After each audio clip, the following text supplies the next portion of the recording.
voyage. Alors bonsoir tout le monde. Bonsoir. Alors ce soir on va parler donc de la suite du cours de la dernière fois. On avait commencé à expliquer qu'il y avait dans le jardin d'Éden, dans les sphères supérieures, 7 palais. On a expliqué que dans chaque palais, certaines âmes étaient présentes selon le niveau, selon leurs actions sur terre, mais qu'en fait à l'intérieur de ces palais, il y avait un fonctionnement qui faisait que c'était leur place. Et ce qu'on va essayer de comprendre aujourd'hui, c'est comment fonctionnent ces palais. En sachant que tout ce que Dieu fait dans l'humanité, dans l'univers en général, il y a toujours le côté lumière, le côté obscur. Ce qui fait qu'on va beaucoup parler pour l'instant et plus en détail de comment fonctionne la partie, on va dire, lumière de ces palais célestes. Et à la fin, je mettrai une petite pause et j'expliquerai que celui qui ne veut pas savoir ce qu'il y a en face, il vaut mieux éteindre la vidéo, parce que c'est quand même costaud ce qu'il y a de l'autre côté, parce qu'on va expliquer les 7 palais qui se trouvent en enfer. Et là, c'est quand même assez costaud. Ok? Alors, tout d'abord, chaque palais a un nom. On va peut-être pas tous les donner, mais je vais vous donner la base pour que vous compreniez comment il fonctionne. Le premier s'appelle Livnat HaSaphir. Le mot saphir est énormément utilisé dans la Kabbale, que ce soit dans l'introduction, dans le Sefer Yetzira ou dans d'autres endroits. Pourquoi? Parce que le saphir, c'est une des pierres les plus utilisées dans l'histoire. Par exemple, Moshe Rabbeinu qui avait un bâton, son bâton n'était pas en bois, il était en saphir. Les tables de la loi, ils n'étaient pas en pierre, ils étaient en saphir. Et pourquoi? Tout simplement parce que saphir a les mêmes lettres que Sefer, qui veut dire le livre. Et en fait, tout est basé là-dessus. Et donc, il y a le Sofer qui écrit le Sefer à travers le Sippour, qui va venir faire c'est toute la Kabbale qui arrive dedans, que l'histoire, le conte des Gématriotes qu'on avait parlé tout à l'heure, la beauté du livre, enfin, tout est lié avec ce mot. Donc, on prendra peut-être un jour pour parler que de ce mot, c'est assez extraordinaire, mais le saphir est un petit peu la pierre, on va dire, représentatif en mode gashmi, si vous voulez, en mode matériel, de cette beauté qu'on retrouve dans les sphères supérieures.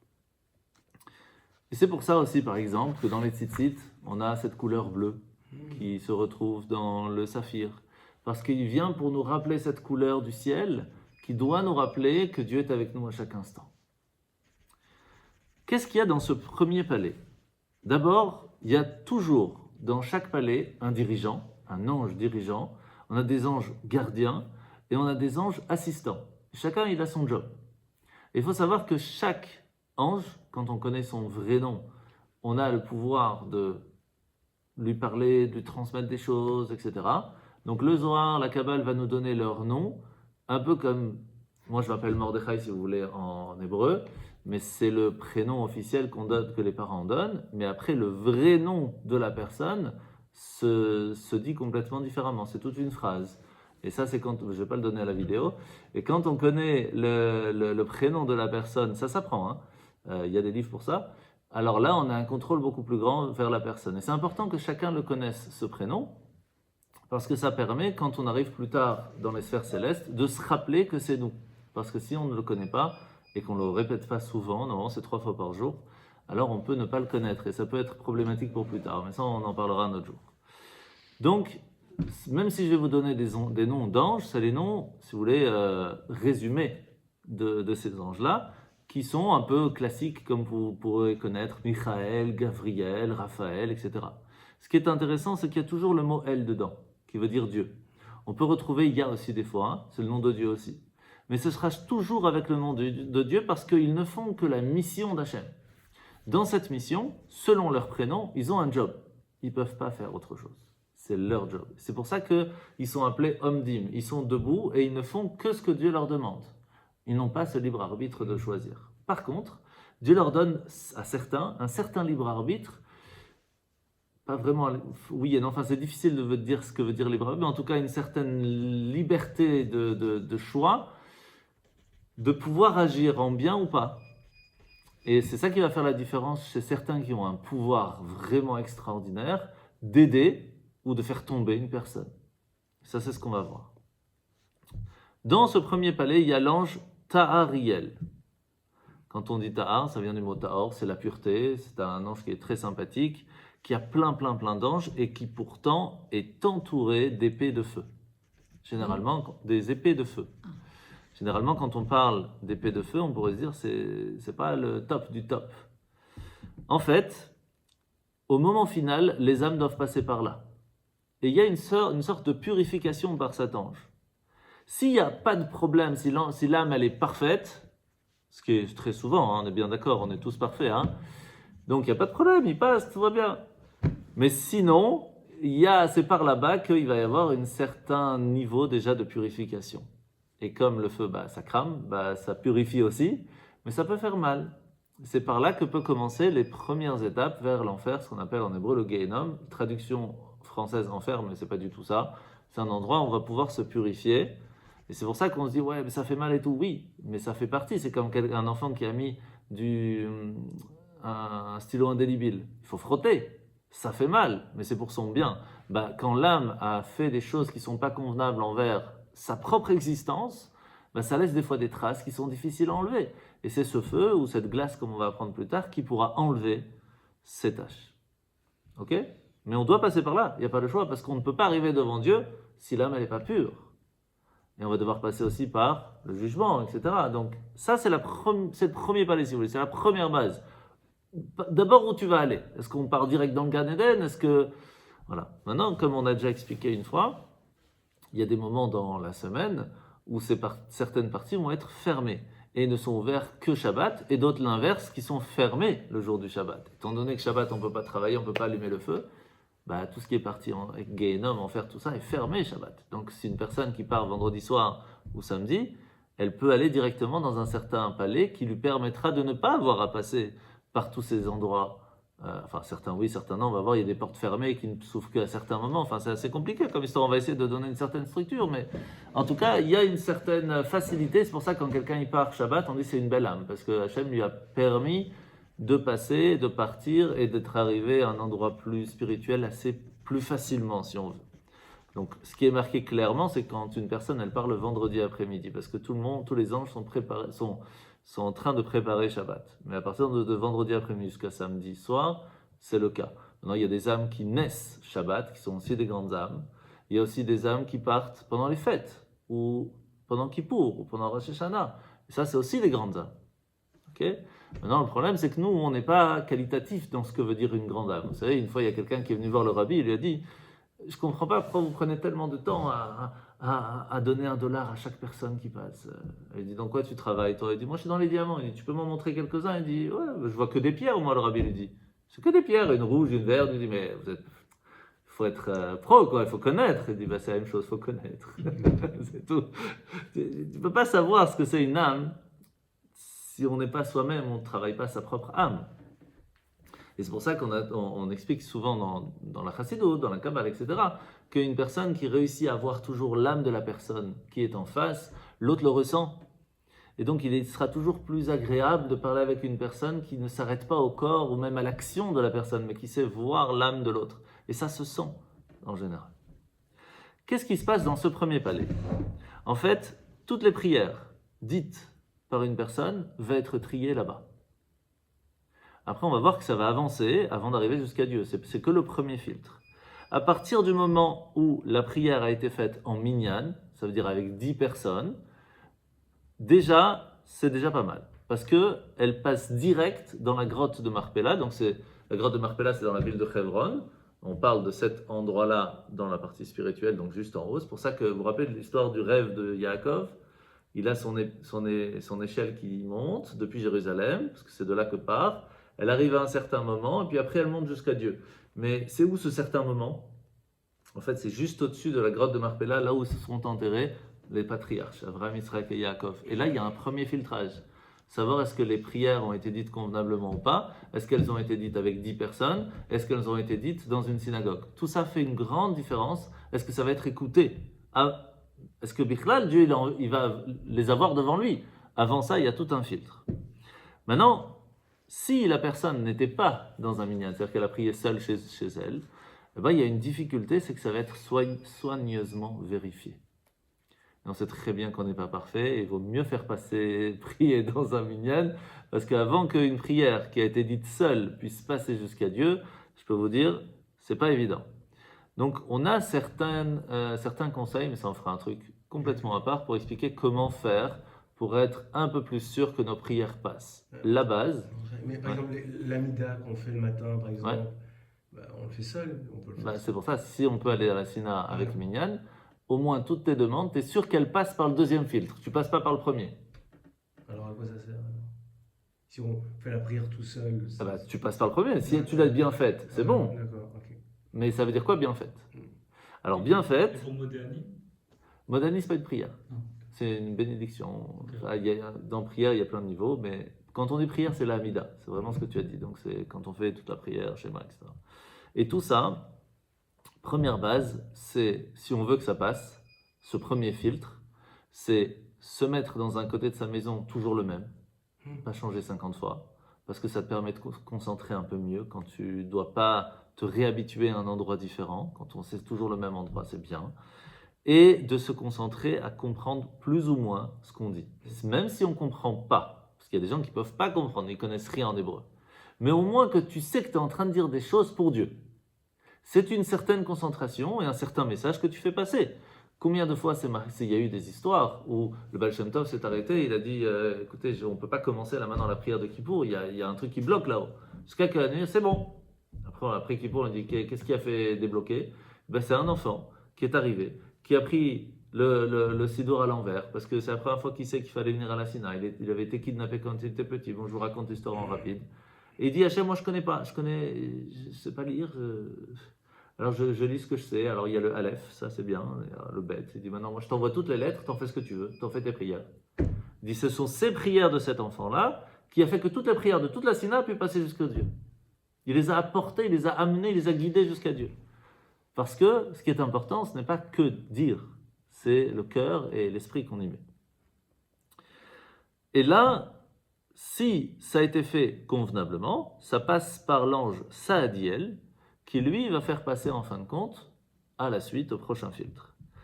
Mais cet ange, selon le cas, s'il voit que la prière n'était pas au top, il va attendre. Il ne va pas tout de suite faire passer ses prières là où il ne faut pas. Il va attendre pour voir si la personne change, si la prochaine prière ou si celle du jour d'après, par exemple, je ne sais pas c'est quoi les détails précis, voir s'il peut attendre si la prochaine est bonne. Si la prochaine est bonne, il met tout ensemble, il fait passer. Et c'est pour ça que c'est jamais trop tard en soi. Le problème, c'est que quand on attend un peu trop, il y a un moment, il doit faire passer le message. Si le bon Dieu il dit pourquoi on n'a rien reçu de ce monsieur, écoute, j'ai tout gardé, j'attends. Ah, ça va pas, fais passer et nous on va voir c'est quoi le problème. Comme dans tout, il y a un moment, si c'est trop, ça va pas. Ok? Et c'est pour ça que les conseils qui sont faits pour la prière sont de base lire dans le livre. Alors faites ce que je dis, faites pas ce que je fais. Je veux bien un petit verre d'eau, merci. Donc il y a prier dans un sidour, dans un livre de prière. Bon, moi je fais un plus par cœur, il faut faire dans le texte, c'est mieux. Il faut savoir que le Harizal, les maîtres de la Kabbale ou autres, toujours, ils disaient, même pour des... Merci. Regarde, là par exemple, je fais juste la bêtise, je n'ai pas le livre devant moi.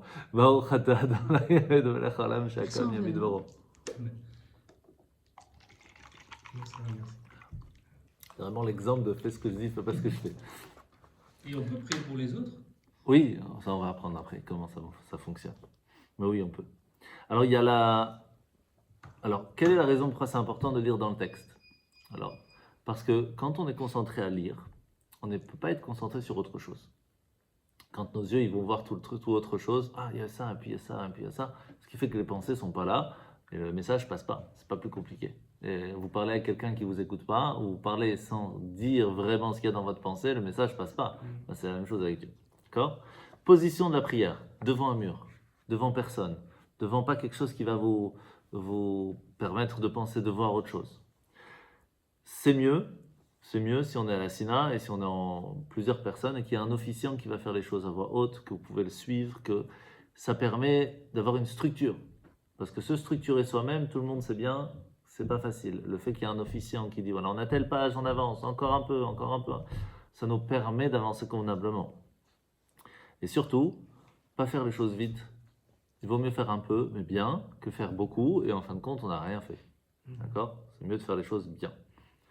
Maintenant, il faut savoir aussi que c'est là-bas, dans cet endroit-là, qu'il y a, si on parle pendant la prière, c'est pas top, et qu'il y a des réparations à faire qui sont pas gentilles, pas super sympas, donc le mieux c'est de pas prier pendant la prière, pas parler pendant la prière. Maintenant, cette porte, elle s'ouvre combien de fois dans la journée? Une idée, c'est facile. La porte de la prière dans ce palais s'ouvre combien de fois dans la journée? Le matin. Matin, Ça, le soir et à midi. midi, ouais. Matin, midi, soir. 3 prières dans la journée, 3 fois ça s'ouvre. C'est pas compliqué. Il y a des jours où c'est 4, le jour de Shabbat et les fêtes. Et c'est quand que c'est 5 alors? Bah Kippour, parce qu'on a 5 prières. Alors, ce qui se passe, c'est qu'à Kippour, toutes les portes s'ouvrent. On va voir, ça c'est intéressant. Maintenant, il faut savoir que dans ce palais-là, il y a aussi les larmes qui sont gardées. Une personne qui était injuste, qui était juste, qui part de ce monde et qu'on pleure pour lui, ou quelqu'un qui pleure pour la destruction du temple, ou pour un Sefer Torah qui est tombé, ou pour l'étude de la Torah qui a été perdue. Toutes ces larmes sont gardées là-bas, et quand il y a le besoin, de temps en temps, Hachem vient prendre ces armes pour effacer les fautes du peuple, pour ne pas avoir à amener des problèmes. Donc il y a des anges qui sont gardiens de ces larmes-là, et il y a d'autres endroits encore dans d'autres palais qu'on va voir, qui sont gardés pour des moments où il y a des gros soucis dans le monde, pour que le peuple juif soit protégé. Ça c'est le premier. Deuxième, on l'appelle Hetzem Hashamayim. C'est vraiment, entre guillemets, le soutien du ciel, si vous voulez. Pas vraiment le soutien, mais l'endroit le plus central, si on veut. Là-bas, il y a 3 portes. 2 fermées qui sont gardées par des anges. Une qui est ouverte et qui est supervisée par l'ange Orpeniel. Il va s'occuper du sud, du nord et de l'ouest. Et qu'est-ce qu'on faisait là-bas? En fait, lorsque une personne, au temps du temple, était condamnée à mort par le tribunal rabbinique, ce qui est très rare, hein, parce une fois tous les 70 ans, 70 ans, c'est déjà appelé un tribunal cruel, donc c'était quasi jamais fait. Et ben leurs âmes arrivaient là-bas. Et le fait qu'elles passaient par là-bas, le fait qu'ils avaient été pardonnés par leur condamnation, il y avait beaucoup de choses qu'ils n'avaient pas besoin de passer là-haut, parce qu'ils avaient souffert en bas.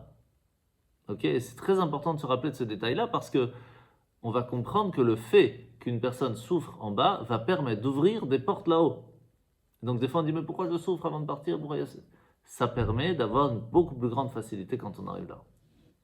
Deuxième raison de qu'est-ce qui se passe dans cet endroit-là, eh bien toutes les âmes qui sont parties parce que des non-juifs les ont tués, eh bien oublient le premier palais, ils passent directement au deuxième et ils sont accueillis là-bas. Ça ne veut pas dire qu'ils n'ont rien, qu'ils n'ont pas de jugement plus tard, mais ils ont déjà cette partie-là déjà passée. D'accord? Et ils sont accueillis là-bas. Là-bas, par contre, il y a ces 2 portes qui sont fermées. Il y a la porte de la Torah. Si l'âme n'a pas étudié la Torah pendant sa vie, cette porte reste fermée, il ne peut pas profiter de ce qu'il y a dedans.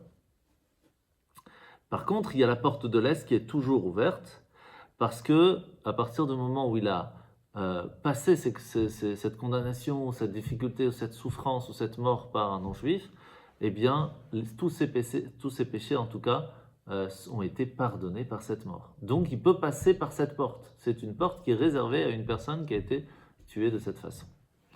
Maintenant, qu'est-ce qui se passe là-bas? Il faut préparer l'âme. De la même façon qu'un corps n'est pas... on ne le laisse pas nu. Une âme non plus, on ne la laisse pas nue. Alors, quels sont les vêtements de l'âme? Les vêtements de l'âme, quand elles sont sur terre, sont la pensée, la parole et l'action. C'est-à-dire que les vêtements, ce qui permet à l'âme d'agir et d'interagir avec le monde, ce sont les pensées, la parole et l'action. Mais quand elle arrive là-haut, elle n'a pas besoin de ça, puisqu'elle est spirituelle et que là-haut, tout est spirituel. Donc, énormément de choses qu'on va dire, c'est pour qu'on comprenne, pour qu'on ait une image, d'accord? Pour que nous, on comprenne, mais c'est des choses qui sont spirituelles. Donc, quels sont les vêtements qu'elle va pouvoir avoir, cette âme? Eh bien, en fait, on va lui donner des vêtements selon ses actions sur terre. Par exemple, si elle a agi, elle a fait des bonnes actions, mais avec kavana, ça veut dire avec vraiment intention, elle voulait faire plaisir à Dieu, elle voulait faire les fêtes, elle a fait le kiddush vraiment pour Shabbat, etc. Il y a des vêtements spécifiques pour cela. Et donc, il y a différentes couleurs, différentes jolies, ou propres, ou pures, etc. D'accord? Maintenant, pour pouvoir passer à la suite, on va devoir passer par ce qu'on appelle le mikvé. C'est quoi le mikvé? C'est un bain rituel d'eau, en général, qui est fait sur terre, qui permet de purifier le corps pour qu'il puisse réussir à mieux interagir avec son âme et donc interagir plus spirituellement avec le monde. Mais comme il n'y a pas le corps en haut, cette âme va devoir passer par une rivière appelée Dinour, ou Danour selon les cas, et cette rivière va permettre de purifier l'âme. Donc on utilise le mot rivière pour qu'on ait une image de ce que ça veut dire, d'accord? Mais sauf que selon la qualité de l'âme, selon la qualité de ses actions, elle peut y rester plus longtemps si besoin pour se purifier avant de continuer. Et il faut savoir que selon la personne, comment elle a agi dans le monde, cette rivière peut avoir différentes températures, qui peuvent être des fois froides, glacées, ou chaudes, ou brûlantes, ou même extrêmement brûlantes, pour pouvoir effacer et purifier l'âme. Je vous donne un exemple très simple, c'est ce qu'on va voir après dans la partie Gehinnom. Il y a 7 portes, la base elle fonctionne très simple. Si on a eu le cœur chaud pour aider quelqu'un, on est récompensé par cette chaleur. Et donc le chaud du mauvais ne pourra pas nous toucher parce qu'on a eu le cœur chaud pour aider. Mais si on a eu le corps froid et qu'on n'a pas aidé, on va devoir aller dans le chaud pour réchauffer ce cœur qui a été froid. Mais inversement, quelqu'un qui a eu le cœur chaud pour faire des bêtises, il va falloir refroidir le cœur et donc l'âme pour retrouver une température adéquate. Et donc c'est cette partie selon les températures. Je peux poser une question? Vas-y. Comment expliquer la notion de temps dans une dimension où Quasi impossible. comment dire, il doit rester longtemps, quoi? On appelle ça jusqu'au matin. Alors l'histoire, c'est que veut dire jusqu'au matin? C'est ça la grande question. La clarté, Boker, c'est... Oui, mais la clarté, alors, il y a différents avis. Il y en a qui disent que, étant donné que toute la base de pourquoi les mondes spirituels ont été créés, c'est pour le monde physique que nous avons, nous, ici, donc tout est basé à comment ça se passe ici. Et une grande majorité des sages se basent là-dessus. Pourquoi? Il y a plusieurs histoires où, par exemple, il y avait une fois tout un tribunal rabbinique qui était dans la grande yeshiva du grand Nassi, donc le prince au temps du Talmud, ou même de la Mishnah, je ne sais plus, enfin en tout cas c'était vraiment les grands. Et le Nassi, donc le prince, ainsi que quasi toute la majorité des gens qui étaient là-bas, des grands sages, disent Kippour c'est mardi. Et là on a un grand sage, énorme, qui vient, je ne sais plus si c'était Rabbi Eliezer ou Rabbi Yoshua, qui dit non, c'est lundi, d'après mon truc c'est lundi. Alors qu'est-ce qui se passe? Il dit non, c'est mardi. On est la majorité, on doit suivre la majorité. Il dit mais pour moi c'est lundi, donc moi lundi c'est Kippour. Donc lui il fait Kippour lundi, ce qui est compréhensible, on ne parle pas de... c'est un vrai. Qu'est-ce qui se passe? Il arrive à la yeshiva, il dit écoutez messieurs, sachez que c'est bien lundi. Regardez la rivière qui va de droite à gauche, je vais demander à Hachem qui va le faire de gauche à droite, elle change de truc pour vous montrer que c'est bien lundi. La rivière change. Il dit mais ça ne change pas, c'est nous qu'on choisit, c'est pas la rivière qui choisit. Alors vous voyez la synagogue, qu'elle commence à bouger, elle commence à bouger, jusqu'à que le prince a dû mettre la main pour ça fait la tour de piste. Et à la fin il a dit qu'il y a une voix du ciel qui sort et qui dise que c'est bien lundi. Il y a une voix du ciel qui sort et dit pour c'est lundi. Qu'est-ce qu'il fait le prince? La Torah elle n'est pas là-haut, c'est nous qu'on doit gérer. C'est nous qu'on choisit. Et ça a été choisi comme ça a été choisi en bas, et dans le ciel, ils ont changé comment est-ce qu'ils ont fixé en bas. Donc on a un lien et une force, une puissance dans ce monde qui permet de changer ce qui se passe dans le ciel. C'est énorme. C'est énorme. Ce qui fait que quand on dit jusqu'au matin, est-ce qu'on parle jusqu'au matin de l'âme qui a eu besoin de se purifier jusqu'à qu'elle ait eu sa propre clarté, ou on parle jusqu'au matin par rapport au moment où elle est partie? Là, ça change tout. Et ça, c'est la grande question qu'on n'a pas toujours des réponses. On ne peut pas tout savoir. Il faut savoir qu'il y a certains trucs que c'est marqué, on ne sait pas. Parce qu'on ne peut pas tout savoir. Ok? Mais c'est une bonne question. Maintenant, si à partir du moment où l'âme elle est pure, qui c'est qu'elle va voir? L'ange Michael, classique. très gentil cet ange, qui va l'amener en cadeau à Hachem. D'accord? Et il faut savoir que dans cet endroit-là, il y a des anges spécifiques qui sont là pour, entre guillemets, punir les âmes qui ont profité des érudits. Ceux qui étudient la Torah et qui les ont fait travailler alors qu'ils auraient pu étudier la Torah, ou qui les ont fait travailler sans les payer convenablement alors qu'ils auraient, etc., etc. Il y a une punition spécifique par ces anges qui sont dans ce palais avant de pouvoir continuer. Ok? Ça c'est le deuxième.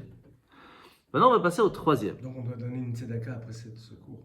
Non, pourquoi? Parce que tu étudies pour nous et nous... Non, ça c'est notre job. On parle de ceux qui ont fait travailler, pas étudier. Travailler dans le sens va taper avec un marteau, etc.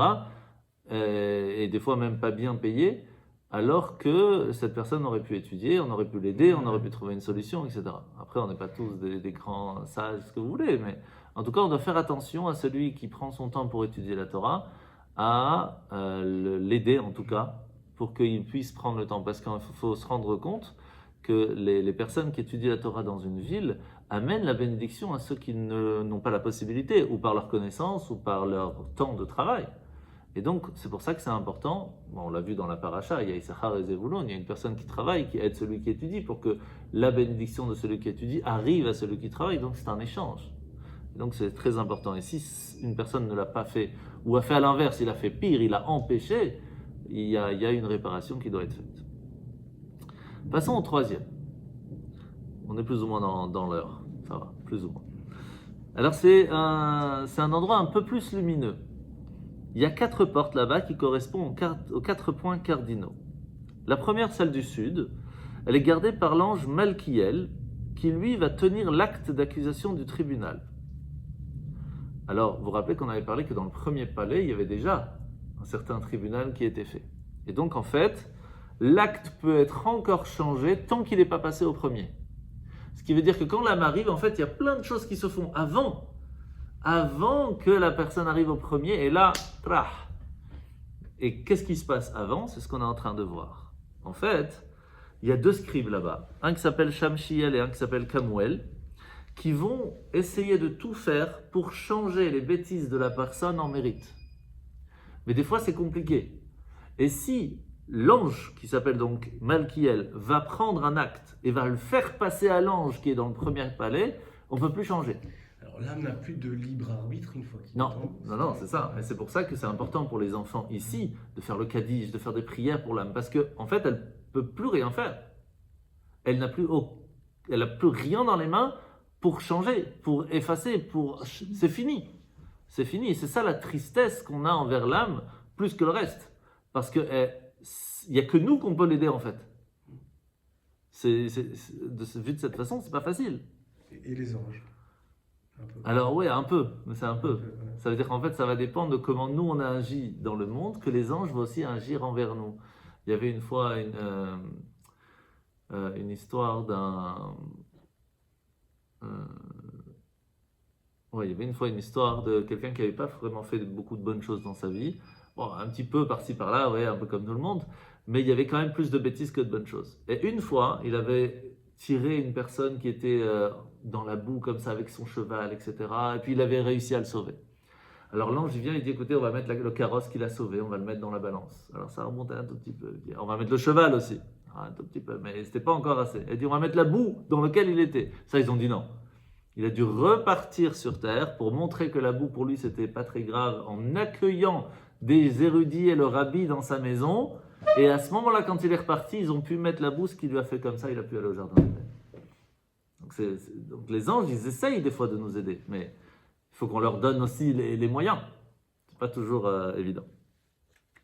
Je suis obligé de résumer, sinon on va pas y arriver. Dans la partie est, par contre, c'est là-bas où il y a tous les décrets de vie et de mort. Donc c'est l'ange Gazriel qui va les donner à Azriel. Et là-bas, ils ont 2 anges assistants, Sanouriel et Ediel. Et chacun, un des deux, un il a le sceau de la vie, un il a le sceau de la mort. D'accord? Alors en général, cette porte elle est fermée. Et c'est là que c'est intéressant, c'est que cette porte s'ouvre Shabbat, Rosh Chodesh ou le Mincha d'après Kippour, donc à Neila en fait, au moment de Kippour, où on peut changer comment va se passer la semaine, ou à Kippour, comment va se passer l'année. Alors on se dirait, mais c'est dommage, il vaut mieux qu'elle reste fermée tout le temps en fait. Non, parce que le fait d'un décret qu'une personne peut avoir des soucis, en fait, c'est chaque semaine. Mais on peut aussi changer ce décret. C'est-à-dire que si une personne, pendant Kippour, c'était prévu qu'elle parte, si tous les Shabbats, il fait les choses convenablement, chaque fois, il prie pour que ce saut de vie soit mis encore une semaine, et encore une semaine, et encore une semaine, il peut passer l'année. D'où le fait comment, et on va voir comment Shabbat, c'est... Waouh! Shabbat, Pashut Shabbat, c'est pas pour rien que c'est marqué Shabbat efface toutes les fautes. Dans la Kabbale, comment elle explique la force que ça fait dans ses palais le jour du Shabbat, c'est énorme. Et en fait, c'est pour ça que Shabbat, Rosh Chodesh, ou la partie de Mincha, Neila et Yom Kippour, ça permet de sauver une vie. Pashut, ça sauve des vies. Ce moment où l'ange il est là avec le sceau de la vie et l'autre est le sceau de la mort, il peut choisir entre l'un et l'autre. C'est vraiment ça. Maintenant, on sait très bien que quand on dit vie et quand on dit mort, il y a des gens qui vivent sans vivre. Donc ça peut être aussi un saut pour une semaine où ça ne s'est pas bien passé, où la personne n'a pas le moral, où elle n'est pas bien. Ben, c'est aussi ce saut qui est peut-être pas la mort, on va dire, totale. Mais ça ne reste pas une vie, c'est plus survivre que vie, quoi. Et c'est tous les Shabbats qu'on peut changer ce destin de la semaine aussi. C'est pour ça que Shabbat, c'est énorme. Il faut faire très attention à ça. Alors, maintenant on a au nord, on a tous les jugements qui sont jugés par rapport au péché. Donc c'est, est-ce que la personne pendant la semaine elle va avoir une maladie, est-ce qu'elle va avoir plus de pauvreté, est-ce qu'elle va... Tout ce qui est... Mais pas la mort. Donc c'est vraiment dans la partie nord qu'on ne parle pas de mort. C'est vraiment problème. Les galères, etc. Et il y a un ange là-bas qui s'appelle Kaptiel, qui lui choisit. Et c'est ça qui est extraordinaire, c'est qu'on a ce mot choisir, comment il peut choisir, si vous voulez, d'ouvrir ou de fermer, et c'est là qu'on a la réponse selon la qualité de la prière. En fait, s'il sent que la prière elle a été faite, vraiment Hachem, je te demande pardon, vraiment, allez, viens, je t'ouvre. Comment on peut faire pour qu'il ait plus de facilité à ouvrir? Ça, c'est des petits conseils que je fais passer. Si nous, on est toujours plus facile à accepter le pardon des autres, eh bien cet ange dit, toi, tu as accepté, alors viens. Si on a toujours cette facilité d'ouverture et de « allez, viens », alors lui aussi nous dit « allez, viens ». Et donc, il faut savoir que ces anges, ils ont un rapport avec notre âme qui est extrêmement puissant. Et comment nous, on se comporte, c'est lui comme ça aussi va se comporter. Maintenant, il faut savoir que là-bas, il y a quand même quelque chose de très difficile et qui n'est pas toujours facile à accepter, mais c'est là-bas où les âmes des enfants doivent passer pour savoir s'ils continuent d'être avec nous ou pas. Et malheureusement, il y a un ange là-bas qui s'appelle Iriel, qui s'occupe d'envoyer, si besoin, ce qu'on appelle la diphtérie. C'est une maladie qui enlève la vie aux enfants. Si c'est une personne qui est après la bar mitzvah, c'est une autre, je ne me rappelle plus comment, orguison, un truc comme ça. Et après 20 ans, c'est une mort directe. Mais ce n'est pas lui qui envoie, c'est une demande, si vous voulez, une demande parce que ce n'est pas été convenable chez les parents, ou chez ceci, ou chez cela. Donc là-bas, il y a toute une question qui se pose, est-ce que les fautes des parents peuvent avoir une relation avec la faute des enfants? Les enfants, c'est des enfants, pourquoi est-ce qu'ils doivent partir? Et donc c'est difficile d'en parler en live, mais on a dans la Torah ces deux parties. D'un côté, on dit oui, ça a un rapport, et de l'autre côté, on dit non, ça n'a pas un rapport.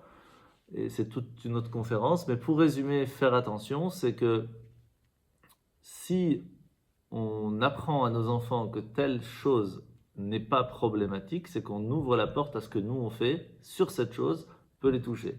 Si on leur apprend, même si nous on le fait pas au top, mais on leur dit, non, c'est comme ça que la Torah elle dit, au moins ça ferme la porte que ce que nous on a fait ne peut pas les toucher.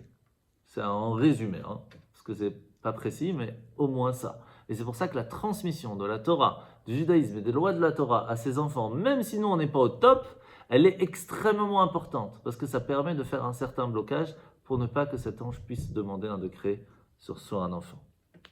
Après, il y a des enfants qui partent rien à voir avec les problèmes des parents. Il y a des destins qui sont prévus. Comme une fois quelqu'un est venu voir le rabbi, il a dit « Rabbi, pourquoi l'enfant il est parti tellement tôt ?» Il dit « Mais parce que cet enfant, c'était une âme parfaite, qui la seule raison qui fait qu'il ne pouvait pas rentrer au jardin d'Éden, c'est que quand il était né, il avait été kidnappé. Et donc, il avait mangé pas cachère pendant les 2-3 années de sa vie.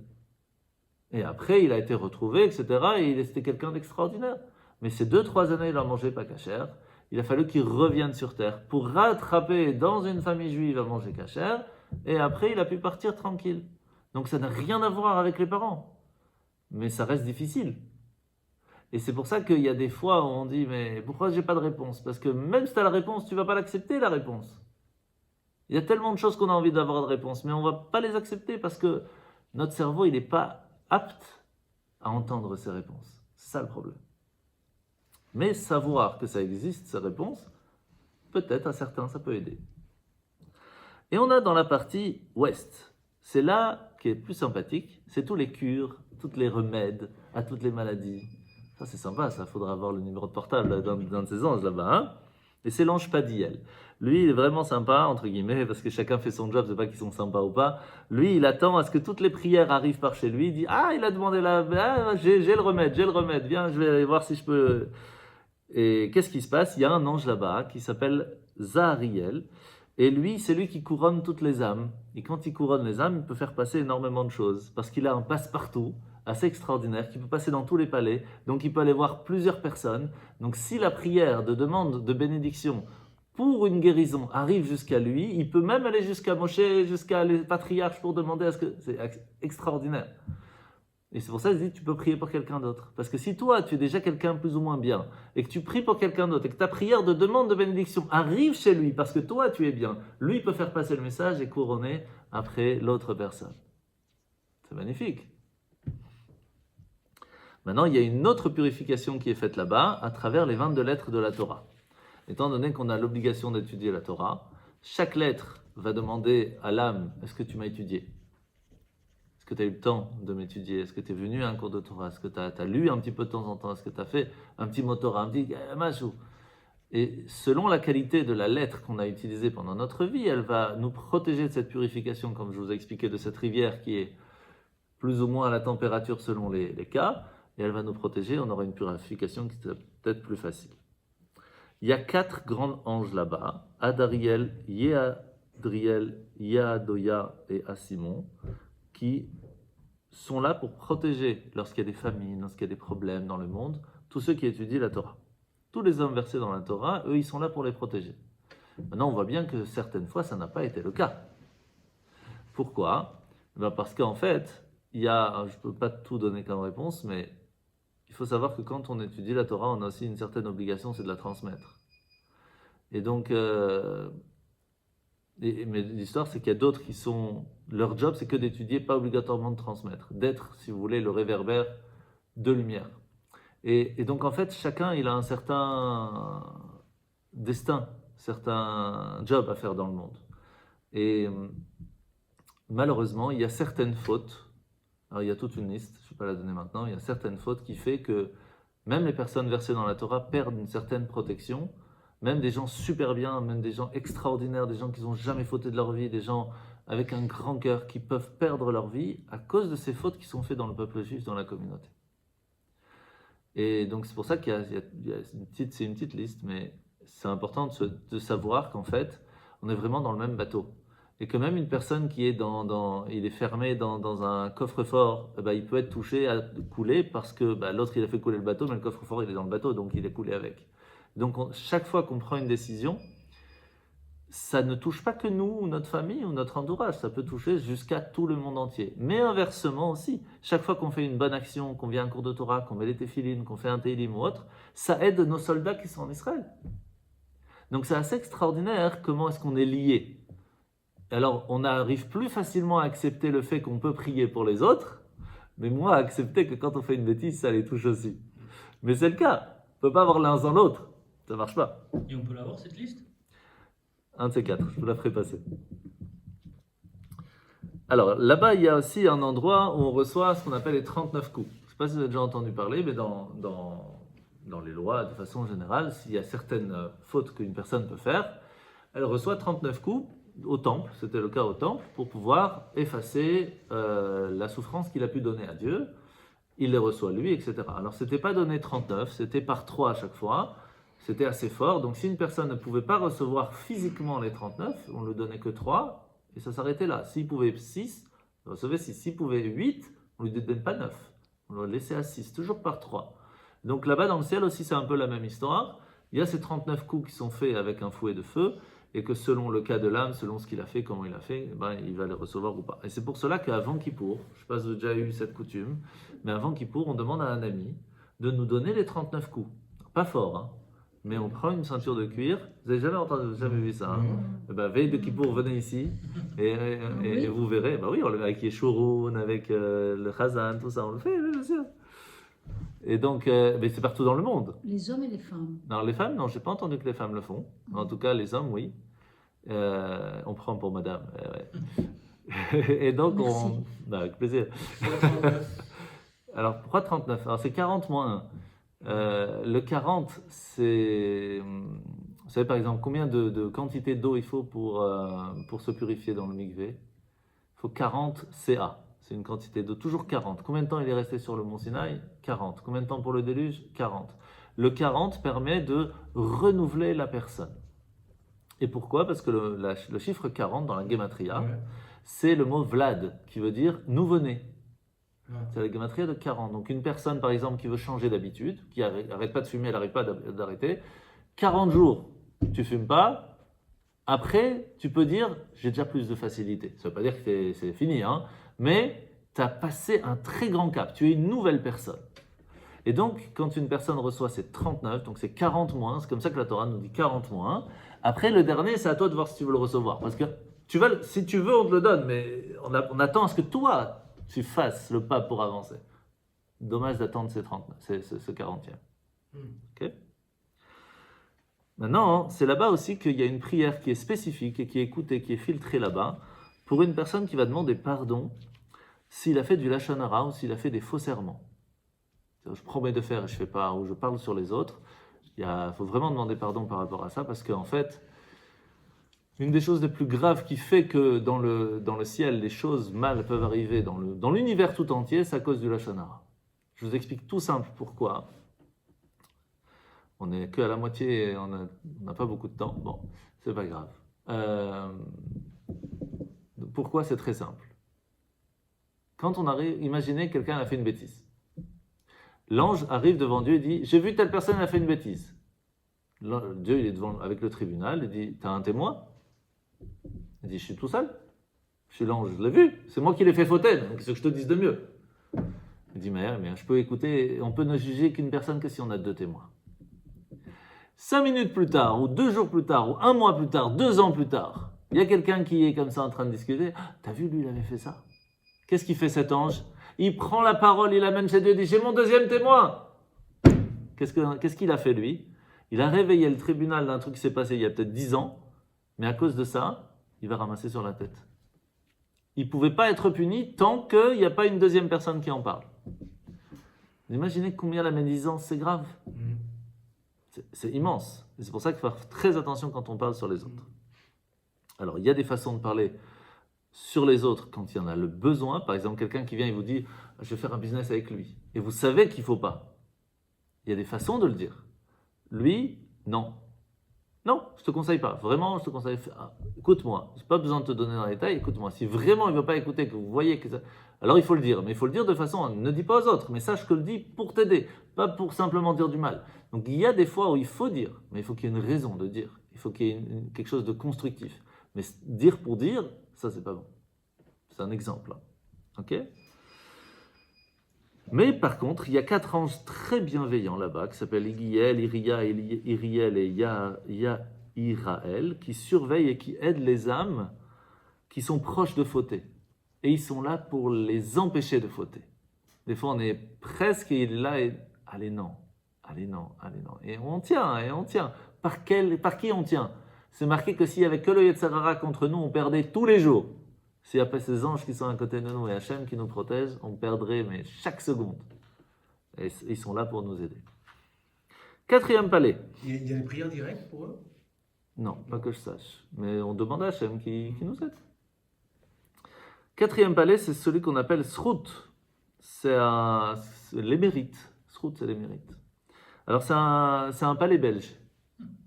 C'est en enfilade. Vous savez, les maisons belges, c'est une chambre dans une chambre, dans une chambre, dans une chambre. Comme quoi, il y a la Belgique partout, hein, c'est extraordinaire. Et en fait, c'est là-bas que se transmettent tous les jugements célestes. D'abord, il y a l'ange d'Ariel qui rassemble les mérites des gens. Il y a l'ange Gadiel qui lui fait l'inverse, il prend tous les péchés, donc vraiment, chacun il a son job. Après, à la 4e porte, il y a la balance finale où chacun va mettre les deux. Alors, pendant ces trois chambres en enfilade, il y a différentes façons, comment ils vont prendre, comment ils vont juger, comment ils vont filtrer, est-ce que ça on peut pas, il y a toute une discussion. Et en fin de compte, quand on arrive à la 4e porte, c'est là qu'on met sur la balance et qu'on voit si oui ou non la personne est méritante ou pas. Et c'est sous le contrôle de 2 anges, Ariel et Gedouiel. Alors toujours c'est important quand il y a un jugement qu'il y ait plusieurs personnes. Parce que même si les anges ne peuvent faire que la volonté d'Hachem, il y a toujours le besoin qu'il y ait d'autres personnes qui sont là pour guider, pour vérifier que tout s'est fait convenablement. Alors comment ça se fait qu'il y a 2 et pas 3? Parce qu'il y a toujours Hachem qui est là et qui donne un coup de main, c'est le 3e qui va prendre la décision en fin de compte. 5e palais, ça va aller vite, bon, je pense qu'on va y aller. On va y arriver. 5e, parce que les 5 à 7, on n'a pas beaucoup de détails là-dessus, parce que ce sont des choses cachées, donc je vais vous donner ce que j'ai réussi à retrouver. Donc le 5e palais, il est appelé le palais de l'amour. Ahava. C'est beau? En fait, c'est là-bas que se trouve une grande partie de tout l'amour que le peuple juif peut donner à Dieu, qui va permettre par cela réveiller l'amour de Dieu envers nous et annuler tout le pouvoir des nations contre nous. Tout se fait là-bas. Donc plus on va montrer qu'on aime Dieu en lui faisant plaisir, plus c'est là-bas que ça va arriver pour nous aider à ne pas recevoir ce pouvoir que les nations peuvent avoir sur nous tant qu'on est en exil. Et là-bas, il y a un esprit qui est de 4 couleurs. Alors, je ne sais pas pourquoi, je vais vous quand même donner les couleurs parce que je les ai marquées, mais je ne sais pas pourquoi.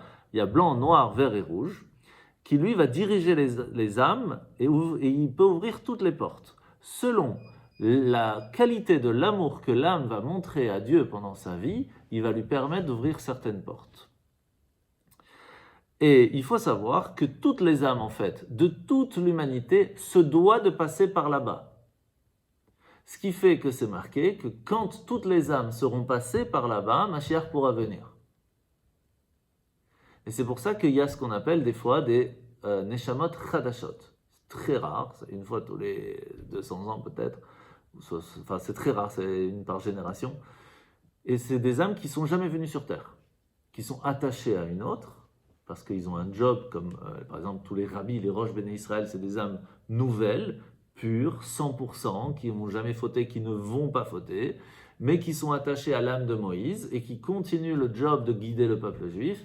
Et ces âmes se doivent de passer, se doivent d'arriver sur terre pour nous guider au moment précis où la génération en a le besoin.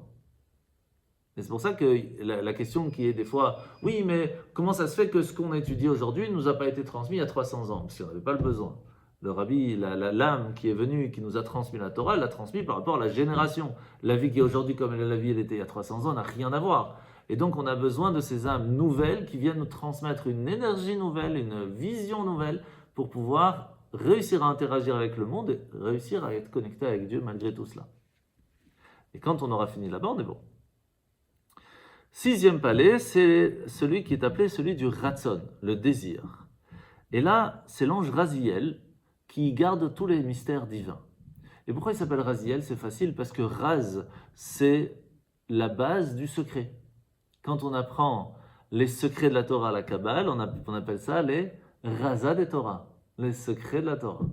Donc tous les mystères divins sont là-bas, et on se rend compte que depuis les dernières générations, on trouve énormément de réponses à des mystères de l'univers, des choses assez extraordinaires. Pourquoi? Parce que le coffre des secrets a été ouvert. Et alors, pas totalement, mais on a une grande possibilité d'apprendre. Et qu'est-ce qui est là-bas, qui est à côté? C'est pas l'étude de la Kabbale qui est gardée là-bas, c'est l'étude et la voix des enfants qui étudient la Torah. Chaque fois qu'un enfant qui n'est pas encore bar ou bat mitzvah étudie, dit un mot Torah, fait une prière ou autre, il y a toute cette voix-là qui arrive dans ce palais, dans ce 6e palais, qui est gardée en sécurité. Et quand il y a des galères sur le peuple juif, de temps en temps, Hachem il vient voir et dit « Ah, c'est bon, allez, on enlève. » Donner un exemple très simple, à Purim, c'était catastrophique. Aman, il voulait tuer tout le peuple juif en un seul jour. Et il aurait pu le faire. Hein. Qu'est-ce qui s'est passé? Mordechai, qu'est-ce qu'il a fait? Il a dit à tout le monde va sonner du chauffard, va faire le jeûne et va aller prier. Et lui, il est parti où? À l'école juive. Les enfants s'assoient et on prie et on jeûne et on étudie la Torah ensemble. Et c'est grâce aux enfants qu'on a été sauvés de Pourim. C'est pour ça que c'est la fête des enfants. On ne se déguise pas pour rien, c'est la fête des enfants. C'est la force de l'étude des enfants qui, en fin de compte, ont été emprisonnés par Aman en prison, qui, eux, ont dit, on ne va continuer à jeûner. Ils ont dit à leurs parents, on ne va pas manger, parce que Mordechai nous a dit, non, on doit jeûner, on doit prier, et comme ça, Hachem, il va entendre notre voix. C'est leur voix qui ont été entendues par Dieu qui a fait, en fin de compte, que tout a changé. Et toutes ces prières et les pleurs des enfants et l'étude de la Torah des enfants arrivent dans ce 6e palais. Et ils ne sont pas filtrés. C'est ça qui est extraordinaire. Quand un enfant prie, quand un enfant étudie, ça arrive directement là-bas. Donc imaginez la puissance de la prière d'un enfant. C'est énorme. Et c'est pour ça que quand on est dans une synagogue, que les enfants ils font du bruit, bien sûr que ce n'est pas le top, c'est pas bien. Mais si les enfants ne les amènent pas à la synagogue, quand est-ce qu'ils vont faire la prière? La puissance de la prière des enfants, même une seconde, elle prend 50 000 fois tous les Shabbats de toute l'année. Ça arrive direct. Et c'est pour ça qu'il faut prendre ces enfants pour les amener à la synagogue.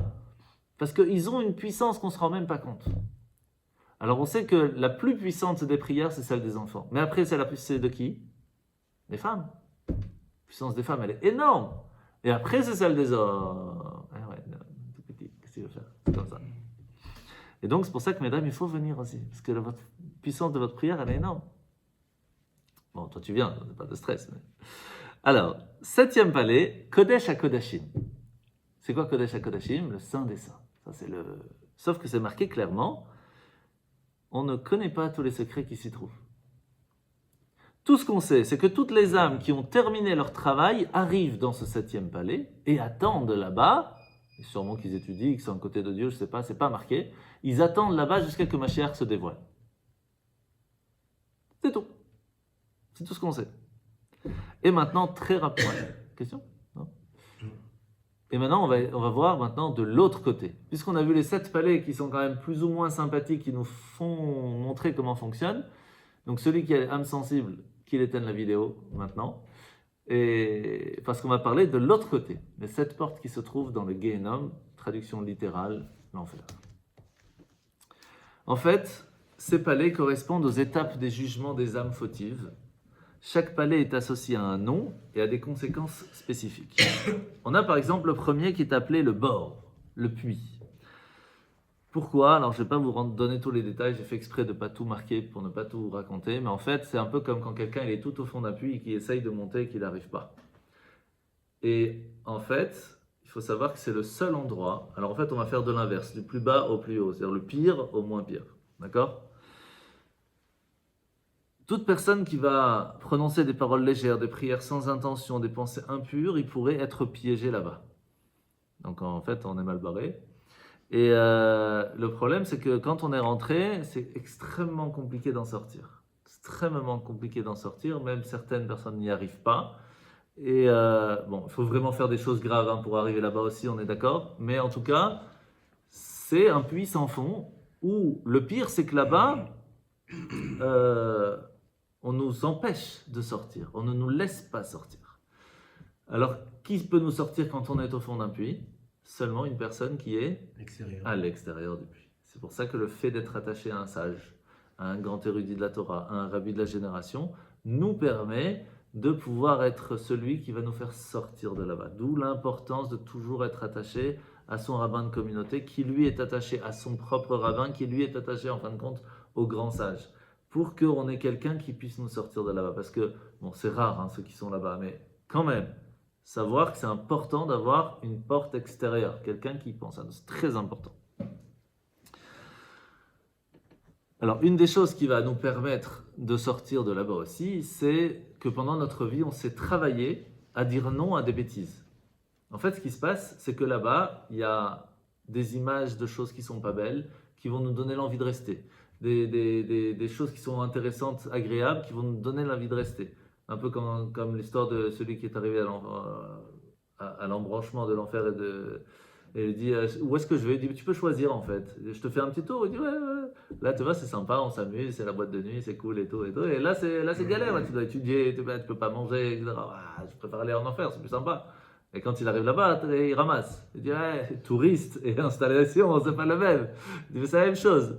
Quand tu arrives là-bas, on te pousse à rester, mais en fin de compte, tu ramasses plus qu'autre chose. Et donc, si pendant notre vie, on a travaillé à réussir à dire non contre les bêtises, c'est un travail quotidien. Hein. Alors, on n'est pas parfait et on sait qu'on n'y arrive pas tout le temps.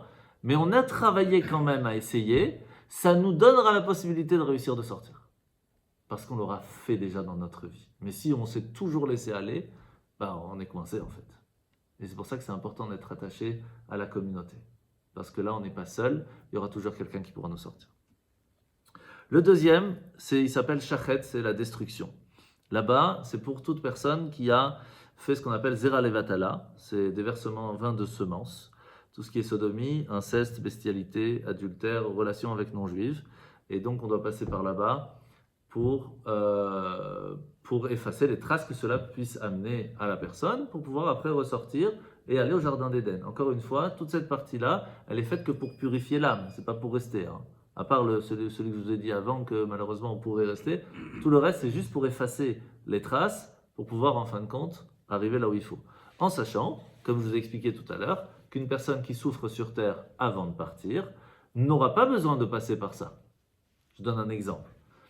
Le roi David, il y a eu un moment où il a eu... Alors, on n'a pas le droit de dire qu'il a fauté, parce que c'est un prophète qui avait vu le futur, etc. Je ne vais pas rentrer dans le détail, mais en tout cas, il est au balcon de son palais, il voit une fille assez jolie, il tombe amoureux, il demande à son mari, à cette dame, de partir en guerre pour qu'il puisse mourir, pour pouvoir se marier avec elle.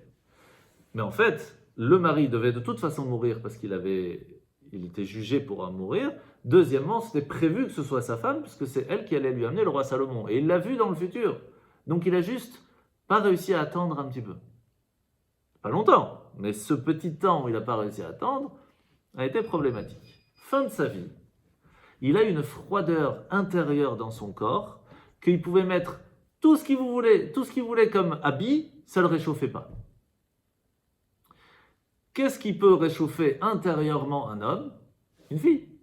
Sauf que toutes ces femmes étaient bien âgées déjà, et ça le réchauffait peut-être sûrement un peu, mais pas au point de... Alors qu'est-ce qu'ils ont fait? Ils ont amené une jeune fille, très agréable à regarder, mais il a dû la garder à côté de lui sans la toucher, sans l'embrasser, sans l'enlacer, sans rien faire, pendant les 2 dernières années de sa vie. Et il ne pouvait pas la toucher. Et pourquoi Dieu lui a fait ça? Pourquoi? Pour pouvoir rattraper ce temps qu'il n'a pas réussi à attendre. Ce qui fait qu'il n'a pas eu besoin de le réparer là-bas. Donc les souffrances que l'on a ici nous permettent de ne pas les avoir là-bas. Ça, c'est quelque chose qu'il faut bien garder en tête. Le troisième, c'est ce qu'on appelle Douma, c'est le silence. C'est les conséquences, c'est les âmes qui ont voyagé seules sans mérite. Alors, en fait, il faut savoir qu'il y a des endroits là-haut qui sont attachés à là-haut, et d'autres qui sont aussi attachés à en bas, et donc qui vont transmettre des choses à nous sur terre. Donc les âmes qui montent pendant la nuit sont jugées à un certain moment, puis redescendent. Et des fois, on doit passer par là-bas pour prendre des choses avec nous, et c'est pour ça qu'on galère sur place. Donc des fois, il y a des personnes qui doivent ramasser des galères. Eh bien, ces galères peuvent arriver à des personnes qui voyagent seules, et ils ne sont pas accompagnés, et ils sont dans la nuit. Et c'est pour ça que de façon générale, c'est pas bon de voyager la nuit seul. En tout cas, pas dans des endroits où il n'y a pas de lumière. Comme c'était souvent le cas avant dans le Moyen-Âge. Aujourd'hui, c'est moins problématique. Mais en tout cas, voyager seul dans des endroits obscurs, on ne le fait pas. En tout cas, on évite le plus possible. Parce que c'est dans ces moments-là que peuvent arriver des problèmes si ça a été prévu. Maintenant, quels sont les péchés spécifiques qui amèneraient des problèmes pendant ces moments-là? Eh bien, ça pourrait amener des douleurs ou des maladies, c'est manquer de respect aux sages, aux Talmidei Chachamim, ou aussi, si nous-mêmes on n'a pas manqué de respect, c'est quand on a vu quelqu'un qui manque de respect et qu'on n'a pas arrêté la chose, ou qu'on n'a pas dit que ça allait pas. Alors des fois, il ne faut peut-être pas le faire sur place, mais il faut le faire après, mais en tout cas, il faut le faire. dire du Lashon Hara. Alors on va voir que le Lashon Hara, la médisance, on va le redire plusieurs fois. Pourquoi? Parce qu'il y a différents niveaux. Il y a dire du mal sur une personne, il y a dire, ne pas dire mais sans le dire. Lui, ah ouais, on n'a rien dit mais... Vous voyez ce que je veux dire? Donc il y a différents niveaux dans la médisance, mais chaque fois la médisance fait partie de ces palais parce que c'est une des choses les plus graves, comme on a dit tout à l'heure. Et donc, il y a certaines âmes qui peuvent avoir ce qu'on appelle la lèpre spirituelle, qui peut être aussi galère à réparer et qui doit passer par cet endroit un peu galère dans le Douma, ce qu'on appelle dans ce silence. Comme ils ont parlé et pas comme il fallait, ben, ils vont devoir attendre dans un silence pendant un temps. Le quatrième, c'est ce qu'on appelle le Titayaven, c'est le sable mouvant. C'est un endroit où on est un peu bloqué et on essaye de s'en sortir, on n'y arrive pas, jusqu'à qu'en fin de compte, on y arrive. Et c'est une force spirituelle qui est très très embêtante parce qu'elle arrive sur terre dans notre vie. Elle nous empêche d'avoir envie d'aller à la synagogue. Ça c'est galère. Et en fait c'est un sable mouvant parce que comme on n'a pas envie, on n'y va pas, puisqu'on n'y va pas, on ne peut pas gagner. Tout ce qui nous empêche d'aller étudier, d'aller à la synagogue, de faire des bonnes actions, c'est ce qu'on appelle être tombé, que notre âme a dû passer par ces sables mouvants dans ce palais-là. Et franchement, quand vous êtes passé par ça, c'est très compliqué de s'en sortir.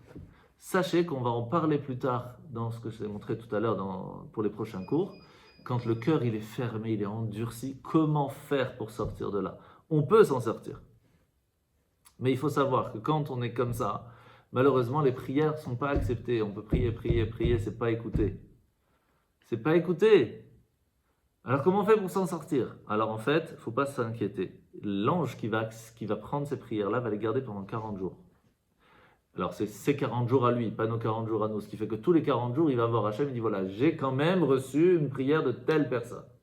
Et selon la qualité de la prière, il peut ou pas ne pas être accepté. Donc il y a quand même une possibilité. Mais c'est plus difficile. C'est plus difficile. D'accord? Et le problème, c'est comme c'est un sable mouvant, on est bloqué dedans. Et donc la mort peut arriver plus vite parce qu'on n'a même pas la possibilité de les arranger, les problèmes. Parce qu'on est bloqué dedans, parce qu'on n'a même plus l'envie de changer. Et ça, c'est un très gros problème. Quand est-ce que on peut réussir à sortir de ça? Shabbat et les fêtes. Shabbat et les fêtes, Hachem, il nous dit, allez, sors du sable mouvant. Sors, vas-y. Le problème, c'est qu'on était tellement dedans qu'on ne connaît que ça. On n'a même plus envie. Alors, quand on est même Shabbat et les fêtes, on n'a plus envie, là, c'est grave. Alors, je ne parle pas d'une personne qui n'a jamais connu, parce que s'il n'a jamais connu, il ne peut pas être attiré à quelque chose qu'il ne connaît pas. On est bien d'accord, à part Kippour, c'est tout ce qu'il connaît. Donc, voilà. Je parle de quelqu'un qui connaissait, ne serait-ce qu'une personne qui connaissait au moins Shabbat et qui ne va pas, s'il est bloqué par rapport à ça, c'est que son âme est passée par ce sable mouvant. Et il est bloqué, et c'est très très difficile de s'en sortir. Et encore une fois, quand on est bloqué dans un sable mouvant, qui c'est qui peut nous en sortir? Une personne qui est à l'extérieur. Mais il faut vouloir. Le problème, c'est que, comme j'ai dit des fois à certaines personnes qui vont sûrement se reconnaître, des amis, je les appelle des amis, pourquoi? Parce qu'un jour il m'a dit, mais pourquoi tu m'embêtes à moi? Je dis, parce que si je t'embêterais pas, c'est que je suis pas ton ami. J'essaye de te sortir de sable mouvant, mais tu veux pas, à un moment je peux rien faire moi. Je te tire, et toi tu veux absolument rentrer dedans, je peux pas faire mieux. Mais je suis là, je le lâche pas. Maintenant, je dis, si tu veux pas que je sois ton ami, je te lâche, débrouille-toi, mais ça me fait de la peine. Mais en fait, on se doit de se rendre compte que on est des fois bloqué. Et on peut sortir de là, mais c'est pas facile. Ok, on va pas rentrer trop dans le détail. Après, on a le cinquième, c'est Sheol, c'est l'ossuaire. C'est toutes les querelles, la haine qui sont dans le monde sont jugées dans cet endroit-là. Donc sinon, on a amené la querelle, on a amené la haine dans le monde, c'est jugé. Mais c'est aussi par là que les discordes sont envoyées dans le monde. Donc ça va avec. Plus on y amène, plus ça va ramener. Donc c'est pour ça que plus on voit, c'est pour ça que vous savez, il y a certaines choses, des bonnes actions que si on les fait dans ce monde, on a 3 minutes de retard, on va y arriver. Ça amène des bénédictions dans le monde ici, mais aussi dans le monde futur. Certaines que en haut, certaines que en bas, certaines les deux. Il y a une qui est très importante, c'est faire la paix entre une personne avec son ami, faire la paix dans un couple. Et c'est extrêmement important, c'est une des plus grandes.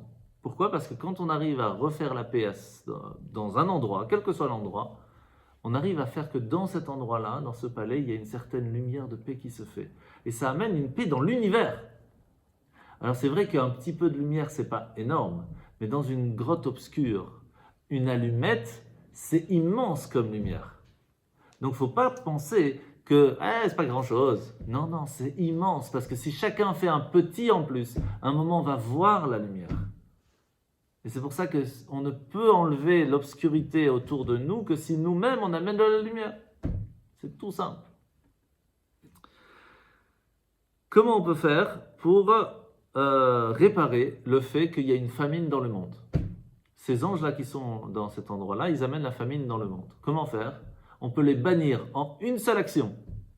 On prend la nourriture qu'on a et on la donne à une personne qui a faim, automatiquement ils sont bannis. Sauf qu'une personne qui dit moi j'ai et je te donne pas, il la ramène. Donc c'est pour ça que plus on apprend à partager, plus on peut les bannir. Et si on les bannit, on est bien. Et la difficulté financière qui existe dans le monde aujourd'hui, c'est la même chose. Si nous on est prêt à partager, qu'on donne aussi aux autres, alors automatiquement on bannit tous les problèmes qu'il y a autour de nous, qu'on a chez nous. Et c'est pour ça que le partage, le fait que chacun donne même 5 euros, 10 euros, ça ne change rien. Donne, participe. Dans ces cas-là, c'est énorme. Et vous savez dans quoi c'est le plus important de participer encore? Qu'est-ce qu'on a dit? La plus forte des choses qui fait changer les décrets divins, c'est la voie de l'étude des enfants. La transmission du judaïsme aux enfants, c'est la chose la plus importante. Et c'est pour ça que si on participe à aider dans la transmission des enfants, c'est énorme. Alors ça tombe bien, parce qu'on est en pleine levée de fonds de MyTorahKids que j'ai créé il y a 5 ans. Et donc je vous invite à aller sur mytorakids.com pour participer à la levée de fonds qui est celui de la transmission de notre judaïsme, de notre héritage aux enfants. Et pour finir, on a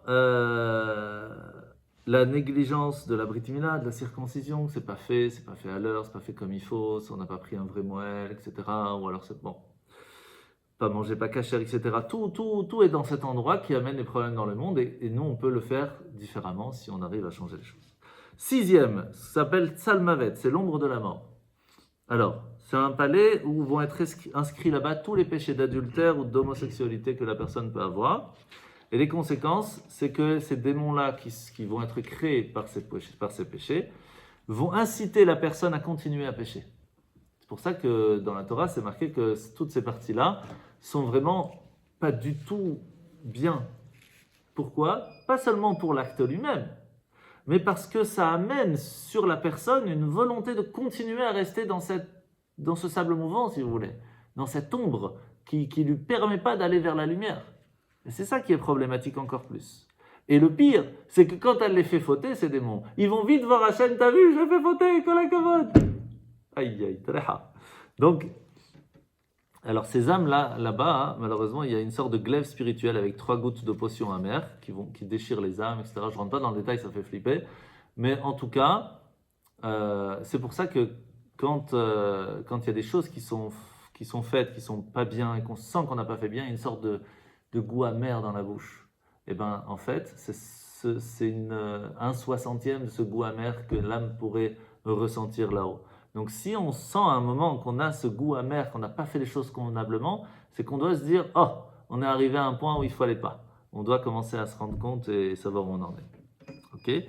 À savoir aussi que pour les femmes, c'est très important de faire attention à leur physique. Autant pour les hommes, on doit faire très attention à ne pas trop y mettre de l'importance.